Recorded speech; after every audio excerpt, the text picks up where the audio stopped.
วิตอยู่ในโลกย่อมมีความสัมพันธ์เกี่ยวข้องกับบุคคลหลายฝ่ายเพื่อหวังความดีความงามความเจริญก้าวหน้า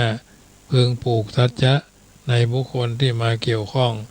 ในชีวิตโดยตรงและโดยอ้อมเช่นบุตรธิดาจริงใจซื่อตรงต่อพ่อต่อแม่พ่อแม่จริงใจซื่อตรงต่อบุตรธิดาสามีจริงใจต่อภรรยาภรรยาจริงใจซื่อตรงต่อสามีญาติจริงใจต่อญาติมิตรสหายจริงใจตรงต่อกันผู้น้อยจริงใจซื่อตรงต่อผู้ใหญ่ผู้ใหญ่จริงใจซื่อตรงต่อผู้น้อยต่างก็ถ้อยทีถ้อยอาศัยปรารถนาดีหวังดีต่อกันเมตตากรุณาปรารถนาดีช่วยเหลือเกื้อกูลกันตามฐานานุรูปการฮักสุขเกียรติทุกข์ฉันใดคนอื่นผู้อื่นก็ฮักสุขเกียรติทุกข์ฉันนั้นเหมือนกันกึดถึงใจเขาใจเฮาเอาใจเขาไปใส่ใจเพิ่นเอาใจเพิ่นไปใส่ใจเฮาเสมอกำจัดความหันแก่ตัวลดน้อยถอยลงแล้วทำดีต่อผู้อื่นอย่างนี้เรียกว่ามีสัจจะในบุคคลสัจจะความจริงใจซื่อตรงต่อกันนี้เป็นรสอันอาบซึมซาบในจิตใจบ่หูวายรสอาหารที่ว่าอร่อยเมื่อเลิกรับประทานแล้วก็หายไปแต่สัจจะรสหาเป็นเช่นนั้นไม่จึงได้รับการยกย่องเป็นรสอันเลิศสมดังพุทธภาษิตว่าสัจจังหาเวสาธุตรังระสานังสัจจังหาเวสาธุตรังระสานังสัจจะแลดีกว่ารสทั้งหลายวาจาคือกรรมอู้ก็เป็นเรื่องสำคัญจะอู้คือคนดีกันก็ได้จะอู้คือคนจังกันก็ได้จะอู้คือเขาเกลียดกันก็ได้จังกันก็ได้ฮักกันก็ได้จะอู้คือเขาเกลียดก็ได้จะอู้คือเสียประโยชน์ก็ได้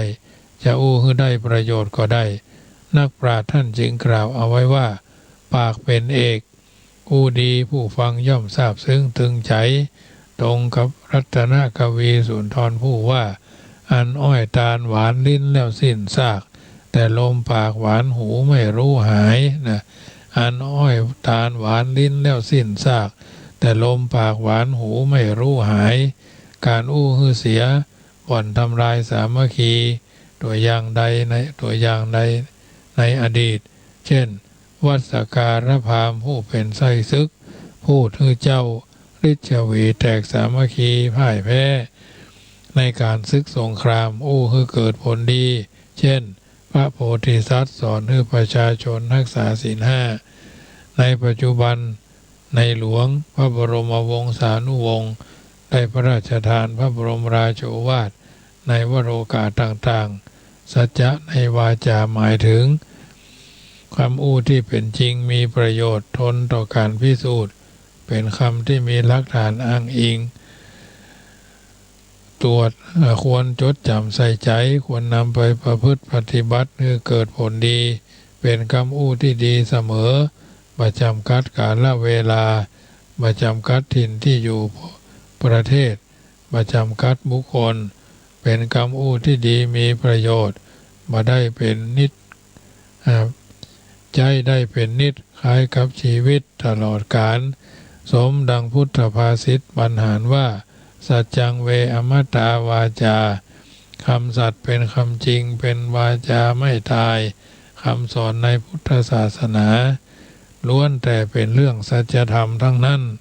จึงเป็นศาสนาที่บ่ตาย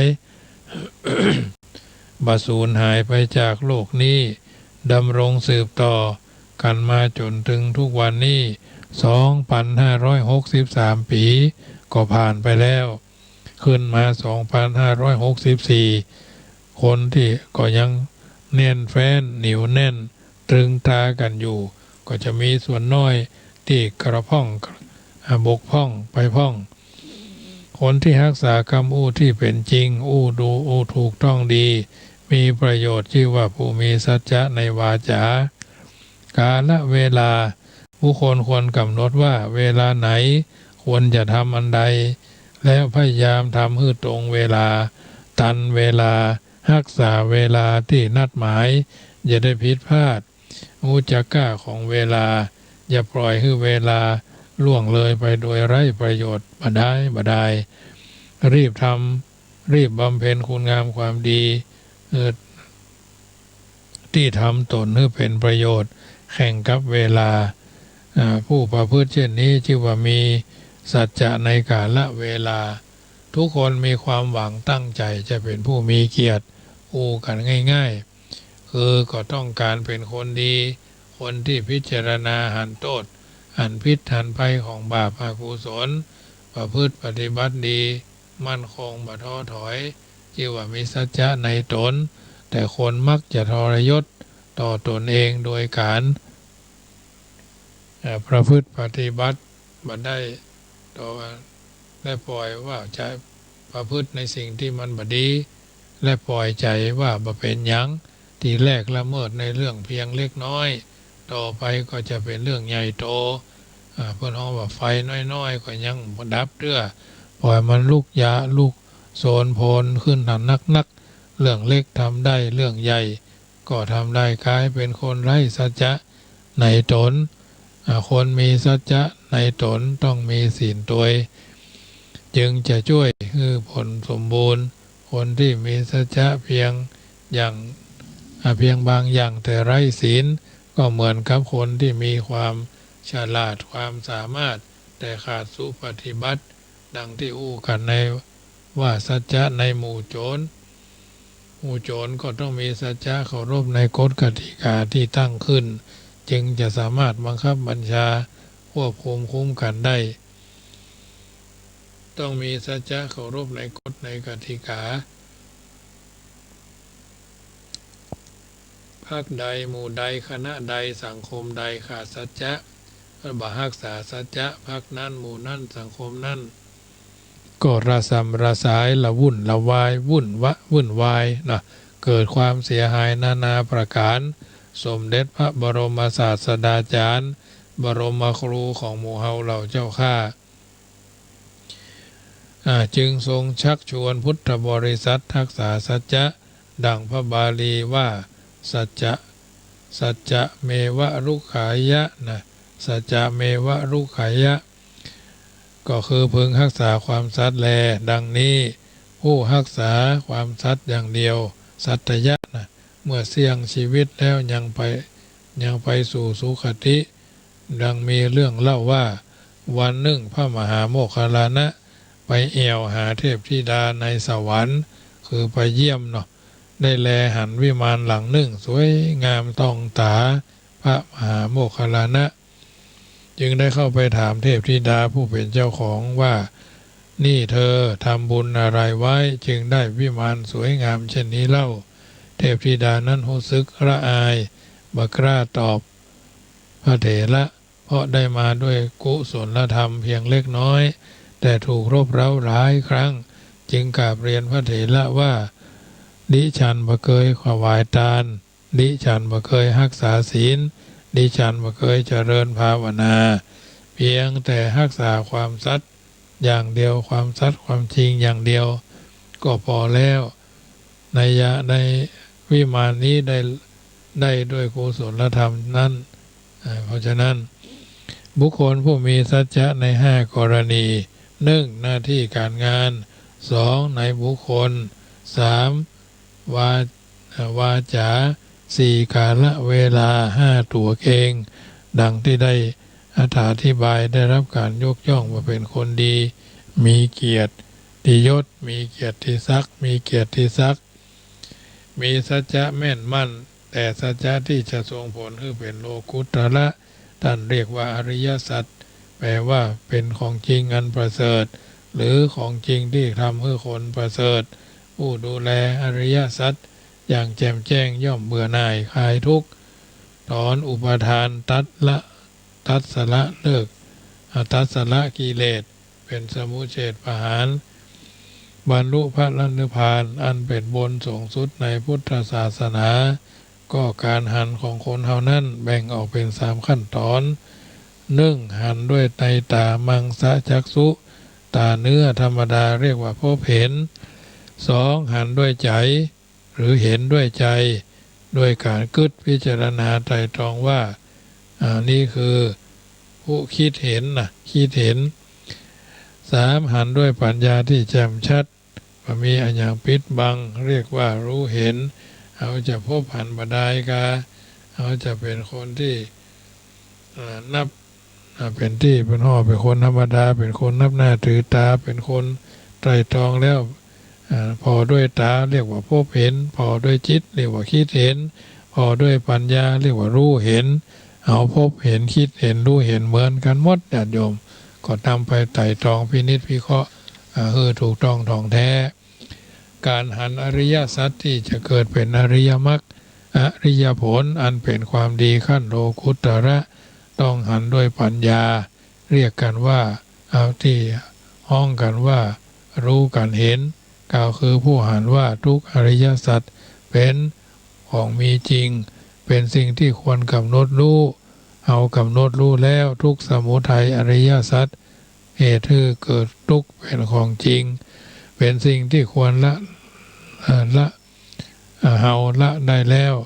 ทุกนิโรธคามิทุกขานิโรธอริยสัจจะความดับทุกข์เป็นของจริงเป็นสิ่งควรทำให้แจ้งทำให้เอาทำให้ทำได้เอาได้ทำให้แจ้งแล้วทุกนิโรธคามินีปฏิปทาอริยสัจข้อปฏิบัติถึงความดับทุกข์เป็นของจริงเป็นสิ่งควรเจริญทำให้เกิดมีขึ้นเอาได้เจริญแล้วทำให้เกิดมีแล้วหูหันอริยสัจด้วยญาณสามก็คือสัจจญาณกิจจญาณกตญาณนะเป็นไปในอริยสัจทั้งสี่จึงเรียกว่าอาการอาการ32ความหูเป็นหูหันอริยสัจแปลกกว่ารู้หันในเรื่องอื่นคือต้องหูหันในสิ่งที่ทำแล้วปฏิบัติแล้วโดยง่ายๆก็คือหูด้วยทำให้คือรู้ด้วยทำได้ด้วยจึงดับทุกข์ได้โดยสิ้นเชิงย่อมได้รับเกียรติก็คือความดีชั้นโลกุตระเป็นความดีสุดยอดที่เปลี่ยนภาวะจากสามัญบุคคลคือเป็นอริยบุคคลก็ได้บุคคลใดมีความหวังความปรารถนาได้รับเกียรติความดีความงามความชอบบุคคลนั้นพึงปลูกฝังตั้งอยู่ในสัจจะเป็นจริงก็จะพึงสำเร็จผลตามประสงค์เมื่อประสงค์หวังความดีสูงขึ้นได้พึงอบรมปัญญาให้แก่กล้าจนเกิดความรู้สึกหันอวิชชารู้สึกหันอริยสัจสี่อย่างแจ่มแจ้งจิตก็ย่อมหลุดพ้นจากสภาวะกามาสวะภวาสวะอวิชชาสวะมีญาณรู้ว่าจิตหลุดพ้นแล้วเรียกว่าวิมุตติอันลักสูงสุดในพระพุทธศาสนาจิตหลุดพ้นได้ก็เอาหันทุกสิ่งทุกอย่างสมดังพระบาลีที่กล่าวเอาไว้ว่าปัญญายะปริชุดสตินะปริชุดสติปัญญายะปริพุทธติจิตบริสุทธิ์ได้เพราะบาปนะจิตให้บริสุทธิ์ได้จิตนะบริสุทธิ์ได้เพราะปัญญานะจิตบริสุทธิ์ได้ก็เพราะว่าปัญญาแสดงพระธรรมก็ดีกล่าวธรรมก็ดีปาฐคาถาธรรมก็ดีถือว่าเป็นการทำหน้าที่ของพระเถระเนี่ยพระอนุเถระพระมัชฌิมาเถระได้มีโอกาสฟังธรรมประจำเมื่อค่ำยามคืนของวันจันทร์แล้วก็นำไปเป็นข้อพินิจพิจารณาอยู่ในสังคมแห่งการอยู่ร่วมอยู่กันอย่างพี่ดีกันอย่างน้องปรองดองกันเหมือนญาติชาติประเทศก็จะเจริญพระพุทธศาสนาก็จะรุ่งเรืองไปใจญาติโยมสาธุชนท่านผู้ฟังทั้งหลายทุกสิ่งทุกอย่างถือว่าเอาท่านทั้งหลายได้มีโอกาสสร้างสิ่งที่ดีที่เป็นมงคลแก่ตัวแก่ตนเป็นลำดับไปน้ำธรรมคำสอนส่วนหนึ่งเป็นสิ่งที่เอาท่านทั้งหลายสามารถกระทำด้วยสิ่งที่ดีที่งามก็คือได้ละชั่วทำดีทำจิตใจให้ใสๆนั่นแหละ สัจธรรมความจริงก็จะเกิดแก่ตัวแก่ตนเป็นลำดับไปรายการเสียงธรรมก่อนรับตาก็มาถึงช่วงสุดท้ายของรายการ10 นาทีสุดท้ายก่อนนำรายการจากท่านไปก็ขออนุโมทนากับหลายคนหลายท่านที่ได้ร่วมทำบุญมาในการบูรณะกุฏิสงฆ์ของวัดจังกำซึ่งจะได้เริ่มบูรณะกันเริ่มตั้งแต่ปลายเดือนนี้เป็นต้นไปเพื่อจะได้รวบรวมปัจจัยเป็นค่าศาลาเป็นค่าปูนหินเหล็กทรายตลอดจนเป็นค่าโครงหลังคาซึ่งก่อนละช่างก็มาตีแบบวาดแบบเขียนแบบเอาไว้ก็รอการประสานมาจากศาลาทำกรรมหนึ่งอันนี้ก็ถือว่าได้ขนของขนครัวลงไปได้หลายวันแล้วเกือบจะแล้วเจ้าก็ขออนุโมทนาครับโยมแม่เรนูก้อนแก้วเนาะเป็นร่วมทำบุญในการบูรณะกุฏิสงฆ์1 ตารางเมตรนะ1 ตารางเมตรซึ่งตารางเมตร 2,564 ตารางเมตรตารางเมตรละ200ก็ว่ากันไปแล้วแต่โอกาสจังว่าเวลาจะมีเจ้าฟ้าอยู่6 ตัวปานลมอยู่ประมาณ20 กว่าตัว28 ตัวเนาะแล้วก็นาคตันนาคสะดุ้งเราเป็นรูปจ้างจำนวนเยอะเหมือนกันเนอะญาติโยมอันนี้ก็แล้วแต่ศาลาเพิ่งเขียนแผนมาทำกรรมเพราะฉะนั้นมีโอกาสร่วมด้วยช่วยกันวันนี้ก็ได้เดินทางไปบ้านโฮงไปดูไม้ที่บ้านน้ำโจ้เนาะซึ่งแม่บัวคำไรวงถวายมา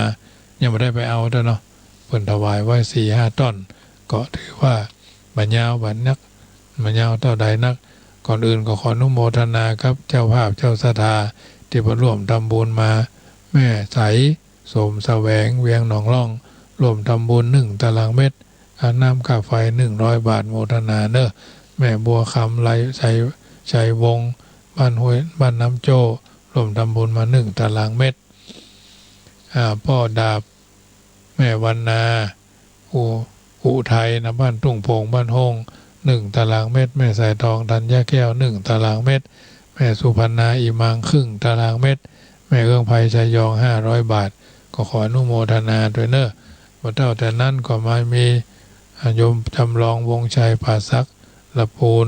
1 ตารางเมตรแม่นางสาวยุพินยานนพันธ์ร่วมทำบุญค่าน้ำค่าไฟขนานโมนแม่บัวเร็วพงตุ้ยร่วมทำบุญค่าน้ำค่าไฟอินสมจันดียานนพันธ์ทนเพิงหลายลี่2 ตารางเมตรขนานโมนแม่บัวเร็วพงตุ้ยร่วมทำบุญบูรณะกุฏิสงฆ์1 ตารางเมตรแม่ของคำปัญญาเล็กพร้อมครอบครัวบ้านต้นเพิงหลายลี่ร่วมทำบุญจำนวน1พ่อน้อยอินคำแม่เรือนมูลชัยลังกาพร้อมครอบครัวดอนปินทุ่งรวงทอง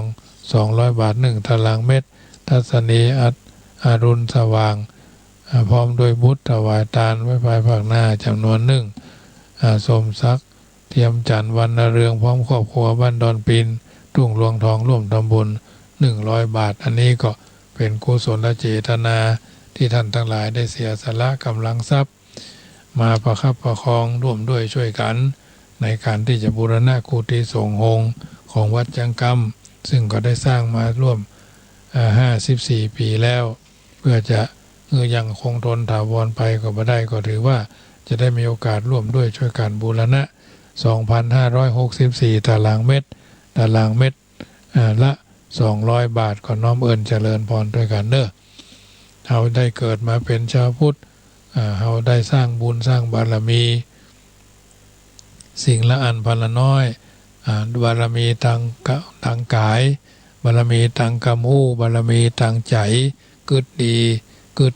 บดีก็อยู่ที่หัวตัวเฮาดีอย่างพวกเราว่า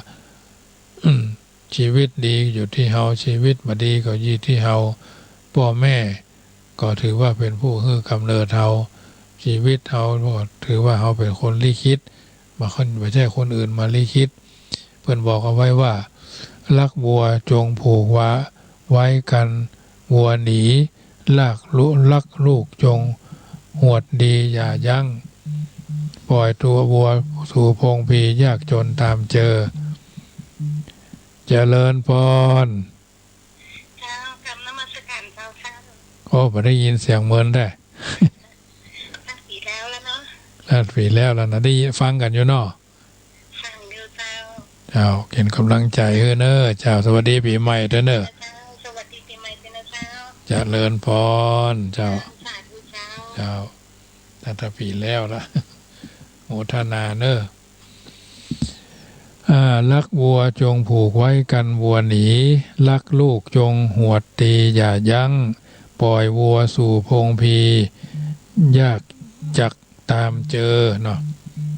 เจริญพรแม่จันดี ว่าจ๋าเจ้า ฟังกันอยู่เนาะโมทนากับแม่เนอ เจ้า เป็นกำลังใจโดย เจ้าโมทนาโมท โควิดหายจะไปเที่ยวหาเนี่ย บอกให้ท่องคาถาทิทิศปฏิทินน่ะ เจ้า อุพุทโธโยแค้วคาดนะ เจ้า เจริญพรอุ้ยน้อยไม่ห้อยเงิน ครับว่าจ๋าเจ้า สวัสดีปีใหม่ไม่อุ้ยน้อยเนาะ เจ้าวันหน้าคันเนอร์ เจ้า ไปหอมมันเจ้า เจ้าอนุโมทนาไม่อุ้ยน้อยเนอเอาเจริญพรอยู่ดีมีสุขเจ้าเจริญพรแม่ศิลาบ้านแพะโทรมาใหม่เนอะเสียงซ้ำกันแม่ศิลาบ้านแพะหลังอปตเจียงใหม่เนาะ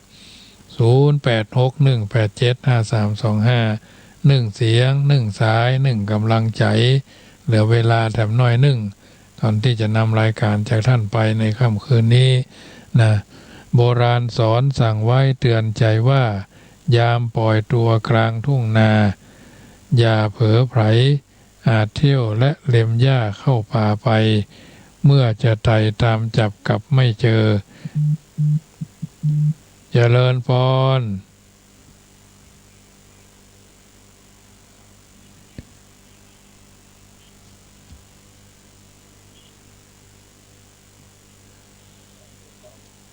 ฉันได้ยินก็ ได้ยินเจ้า ล่าสั่งการตารางเล่นแล้วก็ขณะไอ้ตำรวจกันน้ำเข้าไป100เจ้า วันที่ไปข้างหน้านะเจ้า เจ้าแม่ศิลาเนาะ เจ้ารวมเป็น500นะเจ้า เจ้าอนุโมทนาเนอ เจ้าแล้วก็จะโอนให้ท่านนะเจ้า มันเลขบัญชีมีเนาะ เจ้ามีแล้วเขาแล้วโอนเหมือนไปนี่ละ เจ้าอนุโมทนาแม่เนอ เจ้า เจริญพรเจริญพรแม่น้อยแม่บ้านแม่พวกเป้าสายมันซ้ำกันอยู่เนี่ย เอาโทรเข้ามาแถมใหม่086คืน96นี่ก็คงจะเป็นวันที่26เนอะวันนี้มันได้มาตันเปิดสักคำนะเพราะว่ามันพูกนี่นะอาตมาก็ฮับแจ้งจะเปิดมาเป็นช่วงเหมือนกันที่แรกว่าวันนี้มา6 โมงมาแรงคงจะเป็นวันพูกอะวันพูกบ่ายโมงบ่าย2อย่างว่าเนอะจะได้ฟังจะได้ประชาสัมพันธ์นำกำ1เสียง1สาย1กำลังใจเนอะโยมพ่อโยมแม่ทั้งหลายวันนี้ก็คงจะมีคนโทรเข้ามาพ่องมีคนโทรเข้ามาพ่องว่ากันสายมันซ้ำกันเนอะสายมันซ้ำกันแม่ทั้งหลายที่โทรเข้ามาก็อนุโมทนาด้วยกัลยาณจิตอันสูงยิ่งกุศลบุญญาราศีส่วนใดที่ท่านทั้งหลายปรารถนาเนาะแม่ครูเหรียญทองเจ้าฟังอยู่เจ้า แต่คืนนี้ได้ไปงานอื่นมากะ เจ้าแต่คืนนี้ไปดอยสะเก็ดเจ้า มาดูเจ้า มาหารไว้เจ้าเนี่ย ตัวงานน่าแค่วันนี้เนี่ยตอนอย่างกับวันที่28 29ก็มีทำงานมีงานเขาดำแบบหมอ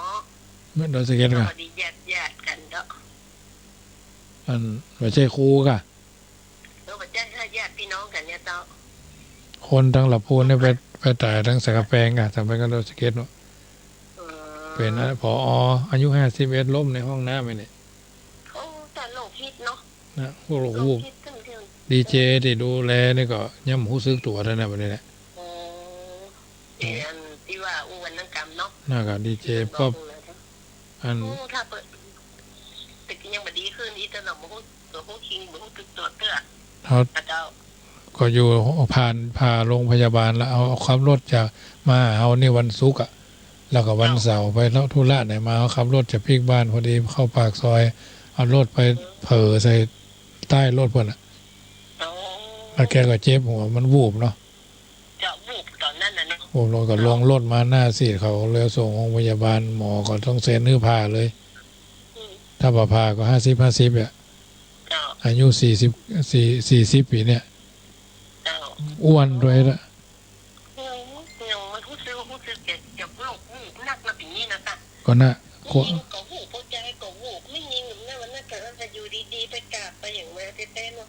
แล้วก็เข้ามาไปนอนกันเลยอ่ะก็ลวดไปเลยว่ะโอ้อย่างนี้ เจ็บหัวเนี่ยระวังอะ เจ้า ถ้าเลือดกำเดาออกก็ยังแควนหน่อยนะ เจ้ามันได้ออกไปเนาะ มันได้ออกไปเขาห้องเขาว่าเลือดช่วยหรอก แต่อ่ะวันนี้ท่านมาหาไปทางใดกันเจ้า ไปบ้านโฮงวันเนี่ย